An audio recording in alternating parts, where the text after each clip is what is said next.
মাননীয়া কখনো বলেছিলেন ডবল ডবল চাকরির কথা।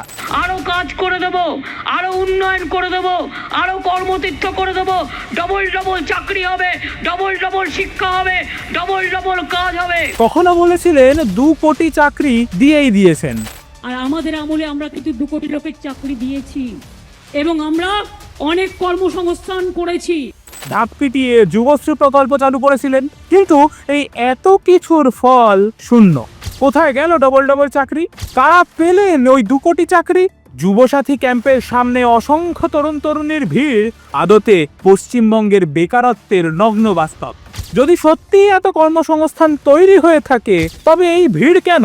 কেন এখনো হাজার হাজার যুবক যুবতী কাজের আশায় লাইনে দাঁড়িয়ে?